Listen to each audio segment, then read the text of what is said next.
and the team always give me a good reason when I see them to rely on them. Thank you very much. Good luck. Appreciate it.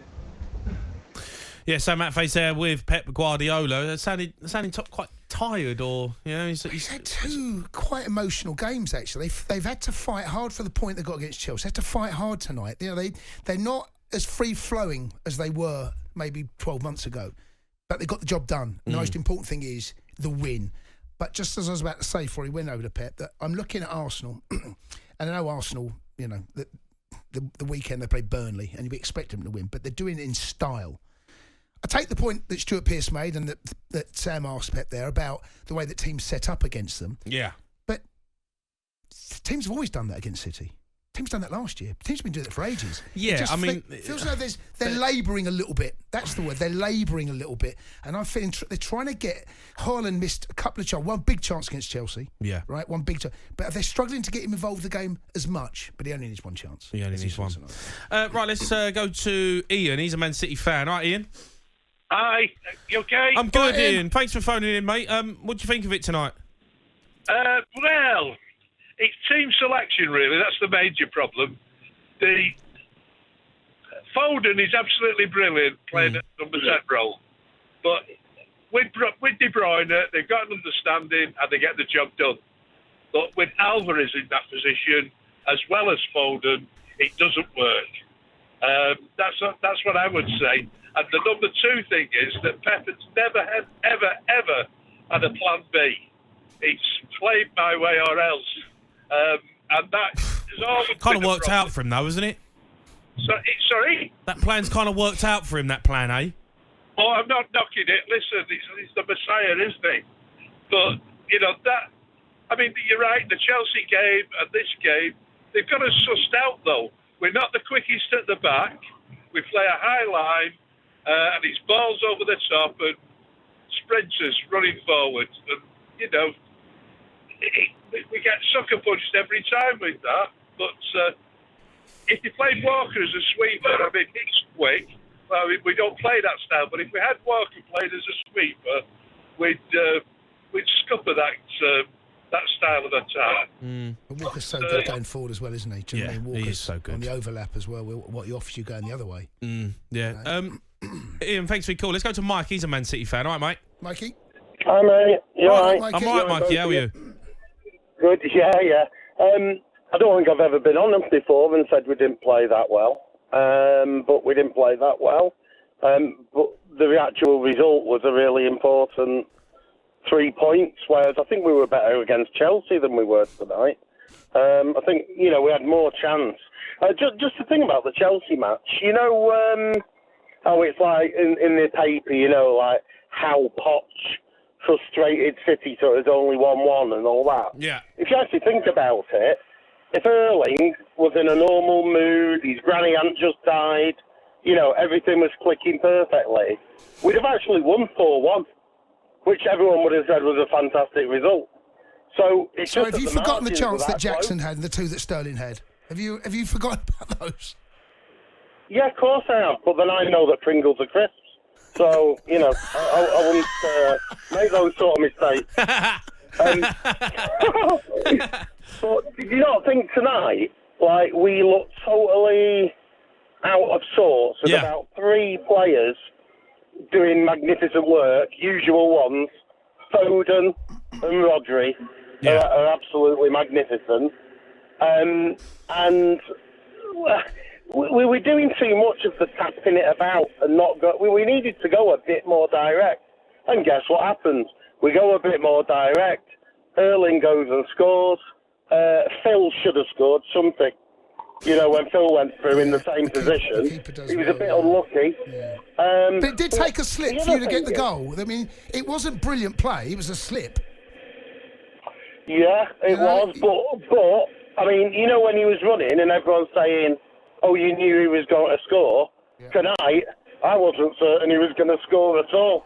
I was Manchester relieved City FC tonight. I think that's the hardest match we've had all season. And the big positive is last season, they beat us twice. And this season, we've beaten them twice.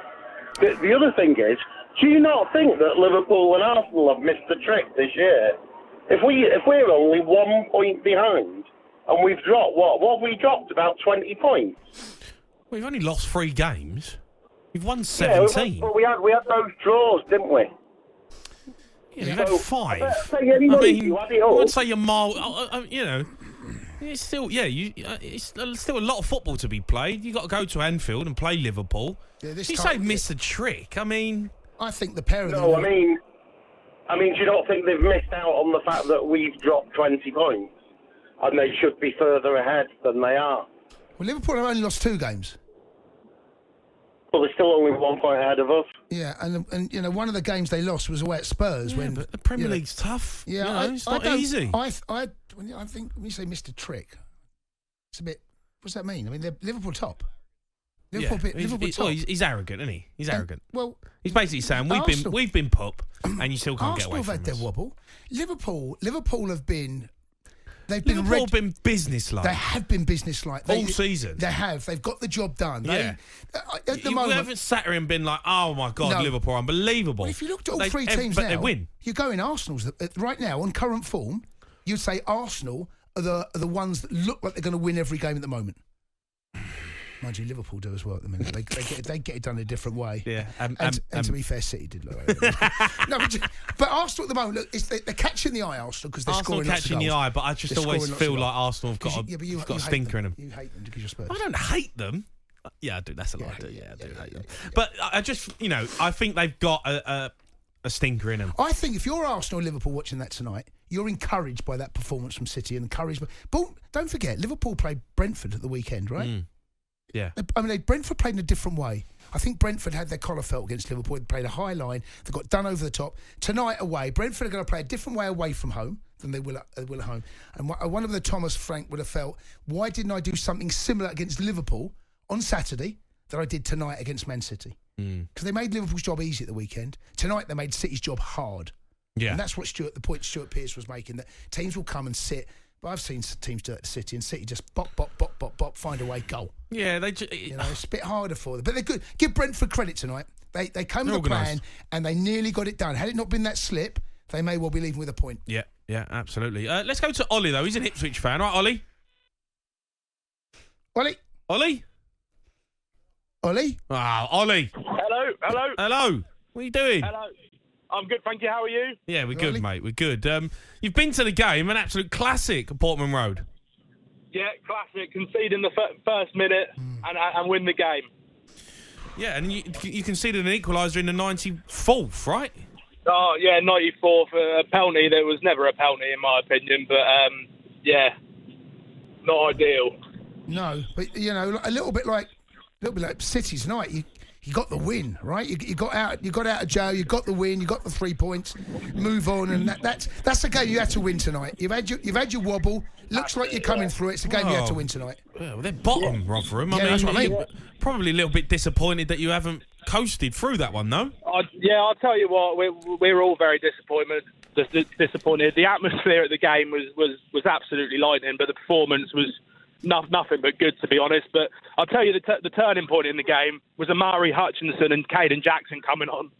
Yeah. They were absolute game changers. The Gazelle and everyone else, they were absolutely class, and that was what got us this win in the end, I think. Yeah. Well, are you going up automatic? You think you can do it? I think so. I think Southampton are on the plummet now. They dropped off, I think that we've got a good run of games coming up. And I think we've got this in the bag. Yeah, In the bag. It's in the bag. They don't lose. They've only lost 4 games this season. Yeah, they've had their wobble. Looks like they've come out of it. Leeds are looking strong though, still, aren't they? They play Friday night. Yes, I think it's against Leicester. They play Leicester. Right. So 1 or 2 are going to drop points in that, right? So that's the weekend. Ipswich. I know it's not rocket science, right? Come on now, where's the breaking? Come on now, switch your brain on. So one or 2 are going to drop points in that game. You can do a county. Yeah. There you go. So Ipswich, you've got to make hay when the sun shines. You've got to make hay. There you go. There's our go-to. Honestly. talkSPORT breaking news. Come on, mate. Come on now. The Sports Bar with Jamie O'Hara and Jason Cundy. Monday to Thursday nights from 10 on AM, on DAB, via the talkSPORT app and on your smart speaker. talkSPORT.